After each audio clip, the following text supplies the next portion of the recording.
Yo, what up, friends? We had a big day in sports with NFL free agency abound. So a lot of maneuvering going on, a lot of contracts to be signed. I must say to be signed because remember, during this time of NFL free agency, this is the legal tampering period, which means that they're allowed to discuss contracts with athletes, but won't officially sign on the dotted line until Wednesday, when it actually officially opens. So we'll see exactly who gets, but most of these are already set in stone, a word agreement sort of thing. So NFL free agency did start today. A lot of stuff happened. A lot of players signed in different places. So let's give you the rundown. I'm going to start actually from yesterday when we first started out with this. It was because the Jacksonville Jaguars had actually traded wide receiver Christian Kirk to the Houston Texans, who, as we know, went ahead and, or not went ahead, but Tank Dell, that one of their receivers, their slot receiver, was injured last year. Prayers up for him. Another broken leg, second time in his few short years in the league. So we pray for him and hope he gets better ASAP quickly, but that will definitely hurt your team and take away from, the team that you're trying to put out there. And he was a really good player. So, NFL free agency, a lot of big people we are looking at. Let's go ahead and run through these right now. First of all, right after that, as you saw, my Raiders went ahead and traded for Geno Smith. The Eagles re-signed one of their Super Bowl best players, not the MVP, that was Saquon Barkley, but Zach Bond, who was a free agent signing last year, who went ahead and had an interception in the Super Bowl to help them win. Then it continued. Money bags being dropped. Ronnie Stanley agrees to a contract with the Ravens. Then we have another big trade. DK Metcalf gets traded to the Steelers. The Seahawks are purging their whole roster. Are they going for a rebuild? We really don't know because wait a second. Now today they signed Sam Darnold. So they upgraded at least. I mean, they consider it to be an upgrade. If you look at the splits for Geno Smith, as I laid out all year long last year, he did not play well in outdoors, but played excellent indoors. Well, in Vegas at Allegiant Stadium, he will be indoors. He has been on the precipice of the top 10, right there in the top 15, and as an indoor quarterback is in the top 10. So I'm actually excited to see how he actually fits and plays with the Raiders. I still don't think we have much of a chance with Patrick Mahomes in the division, but I think that's also for pretty much everybody in the league. Now, as the Eagles shown, that can, that can obviously be beaten, but for the most part, it's something scary that we all have to put up with. So again, a lot more people signed. Myles Garrett then came through after Max Crosby signed with my Raiders to the biggest defensive end contract in history, $35.5 million a year. Then Myles Garrett, we thought he wanted to go to a winner. Apparently that was just a bargaining chip. He gets a $40 million contract a year to become the highest paid non-quarterback. He's worth it. He's the best defensive player in the league. And also shout out to Max for getting that contract. He's worth it because of how hard he plays and how much he cares. I, as a Raider fan, am happy he got it, but I don't know as a GM that I necessarily would have handed out that contract, not because he's not worth it, because he is, and just like Saquon Barkley was, but him and Saquon Barkley have a little bit of that shaky injury history, which you got to worry about a little bit. And while he plays all out, how long is that going to be well for the contract that he signed? Because that also leads hard playing to the chance of more injury. So you got to be careful with that. Then Bills Josh Allen. The Bills brought Josh Allen back, 6 years, $330 million. Wowzers. Most ever for a player, $330 million, or most ever for guaranteed, for a player. The 330 does not surpass Patrick Mahomes' $450 million contract from a few years ago, but that was over a 10-year period. This is a 6-year contract, comes out to $250 million guaranteed, which is $20 more million than what Deshaun Watson got last year when the Cleveland Browns gave him $230 million. Finally, Devontae Adams lands with the Rams on a 2-year, $46 million deal. This now opens up Cooper Kupp. Where is he going to go to? A bunch of dominoes had fallen, especially the quarterbacks now. All the quarterbacks other than Aaron Rodgers and Russell Wilson are off the board. Russell Wilson, it would make the most sense to me, although my sources told me today that they're hearing Aaron Rodgers to the Steelers talk. If I'm Mike Tomlin and we had a decent year with Russell Wilson, I think another year in the system with Russell Wilson would produce an even better year for the Steelers. And with another year of experience, bringing back him and George Pickens, if I am the Steelers, would re-sign Russell Wilson and run it back with him instead of trying to bring in Aaron Rodgers, who we know is already dealing with the coming back from the Achilles injury. He's older.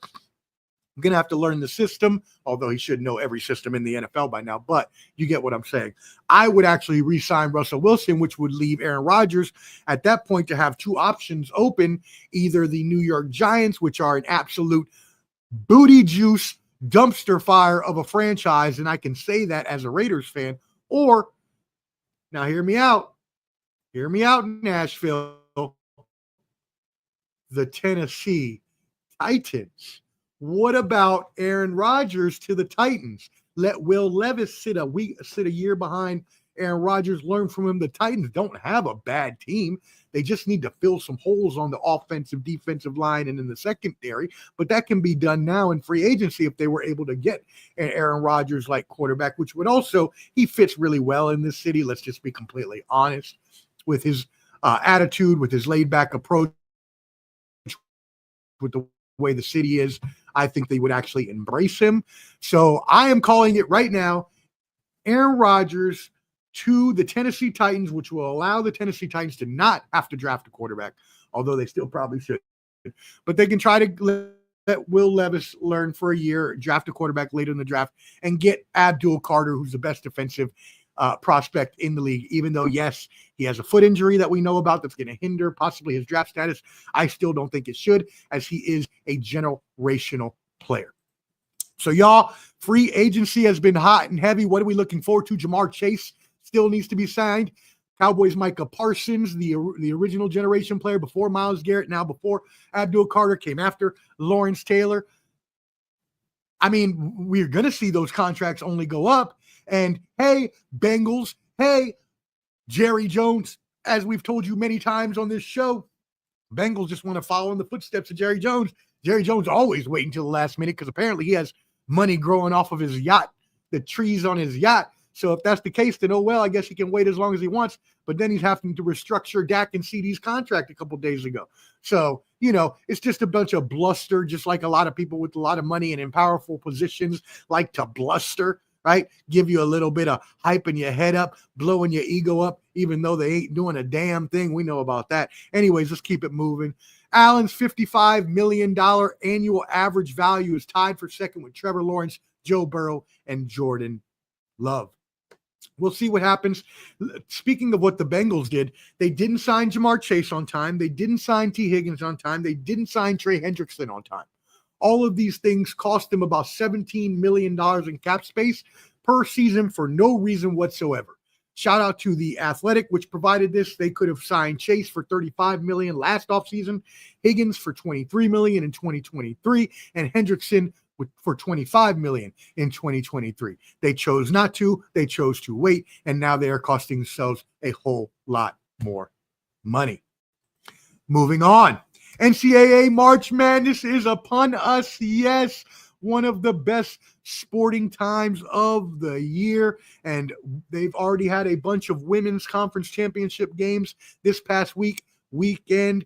The rest of the week will finish up tonight. We'll have the last, I believe, of the last of the women's games. UConn Huskies will go tonight and face Creighton in the Big East title game. Other than that, let me give you the 9 women's teams that have automatically qualified due to winning their conference championship. In the Atlantic 10, you got, shout out, GMU, George Mason. Yeah. Shout out the Patriots. That's where I grew up, about 15 minutes from my old house when I grew up as a kid. So shout out to George Mason. ACC, the Duke Blue Devils. From the Big 12, the Texas Christian University Horned Frogs, my favorite mascot in the damn country. In the Big South, the High Point. High Point doing it again, yes. Ohio Valley, Tennessee Tech. In the Southern Conference, UNC Greensboro. In the Summit League, South Dakota State. In the SEC, we know who it was. South Carolina, led by Don Staley, your reigning champions, who actually beat Texas, a really good team this weekend. So they're obviously there as contenders. But the most important of the weekend, and let me go ahead and change my hat for you. The UCLA Lady Bruins. Yes, ladies. Shout out. Woo. 1, 2, 3, 4, 5, 6, 7, 8. UCLA. UCLA. Fight, fight, fight. Yes. 8 clap, baby. Let's go. The Bruins did it. The Lady Bruins beat FUSC Trojan Condoms to get the Big Ten Conference Championship. Salute. Lauren Betts, the most masterful defensive game changer. She's just the all-around prototype big you want. Shout out to her. Kiki Rice doing it from the DM Vizzle. Shout out Sidwell Friends, Gabrielle Jaquez, little Jaquez Jr., and all the rest of them just doing the damn thing at UCLA. We love you, ladies, and we appreciate it. Go win that chip. Moving on to the men's side, we already have 5 teams going dancing. The rest of the conference championships will happen this week in the Atlantic Sun Conference. Lipscomb, right here in Tennessee. Shout out Lipscomb, right close by around here. Shout out to them. Big South, High Point. You saw I mentioned them with the women. The men get in as well. Wowzers, great for that school. Ohio Valley, SIU Edwardsville, in the Missouri Valley Conference, Drake, not the rapper that got blown up by Kendrick Lamar, and the Summit League, Omaha. Now, Omaha was a unique case. They actually clinched the tournament berth before the championship game. Why, you ask, Omar? And I'm kind of upset about this, and I got a beef to pick with the NCAA, as I always am want to do. You know how I do not care for the NCAA or anything they do. But St. Thomas, who was their opponent, is ineligible for the NCAA March Madness tournament because it's only their 4th year in Division I.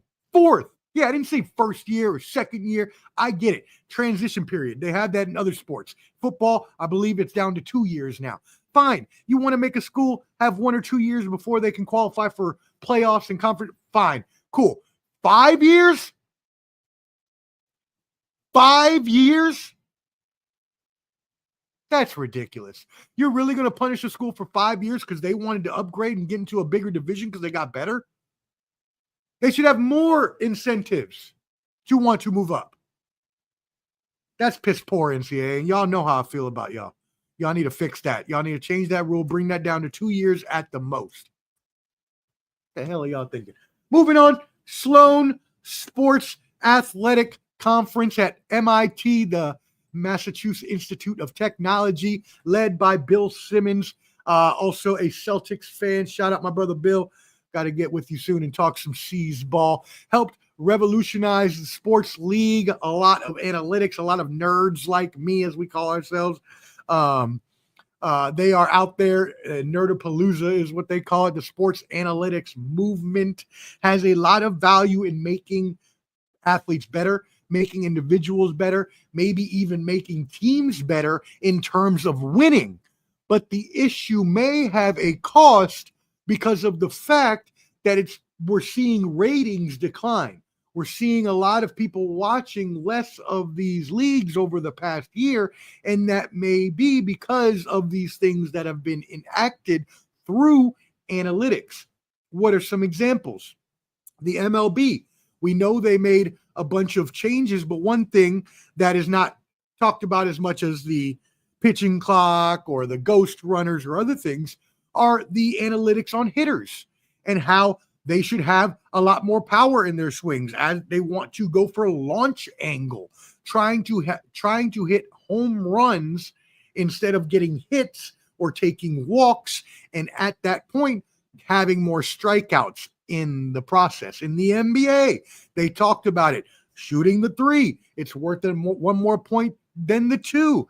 It's about the same difficulty. Now you got my team, the best team in the league. God love them knows I do. But damn it, man, they shoot too many damn threes. And it loses us games sometimes. And it's hurt the league because the ratings have gone down. Also, look at the NFL. The NFL, now teams don't, and this might be for the better, this may be contradictory to what I just said, but a lot more teams go for it on fourth down now than they did in the past. Now, again, that may be more exciting for us, but it just goes to show the change that has occurred in sports over the last 10, 20 years as analytics and numbers and data have come more into the game. So we'll look forward to keep seeing what they have going on there. Moving on, Nikola Jokic, NBA, best player in the NBA, fighting it out with possibly, the only other person really right now in the MVP race, SGA from the Oklahoma City Thunder. But Jokic becomes the first player in NBA history to top 30 points and 20 rebounds and 20 assists in a single game. Let me repeat that. Nikola Jokic is the first NBA player in history to top 30 points, 20 rebounds, and 20 assists in a game. A triple-double with all at least 20 in each category is mind-blowing. LeBron James will miss 8 games, at least 1 to 2 weeks with a groin injury suffered yesterday against my Celtics. The 21-year-old All-Star is going to miss the March 19th matchup against the Nuggets and possibly, if out longer, the Warriors April 3rd and the Mavericks April 9th. We definitely want to see him for that Mavericks game because that's a really big one on the Luka revenge, game tour status. So we'll see what happens there. In the WNBA, Angel Reese on her podcast,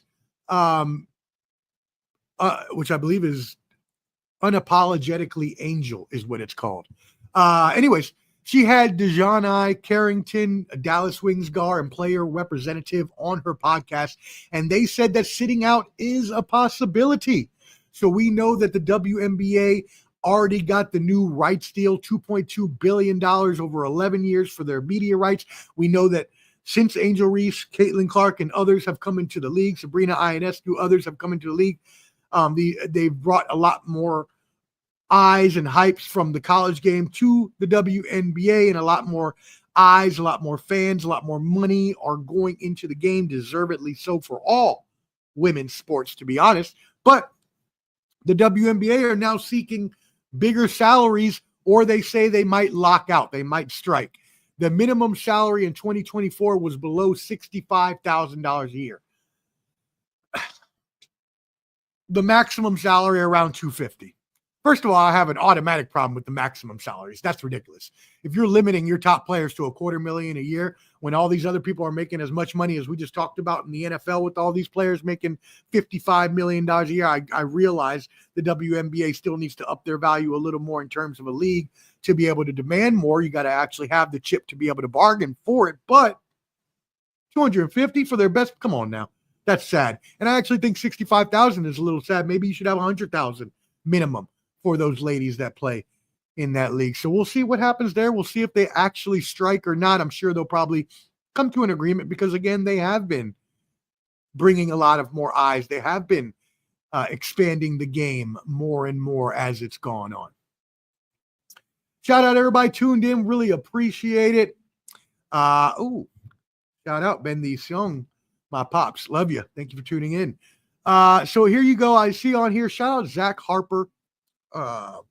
He provided these report cards from the trade deadline of the NBA. But what I really wanted to feature here, which I thought was so astute, and I'm going to move this to a bigger screen and put me on a smaller screen.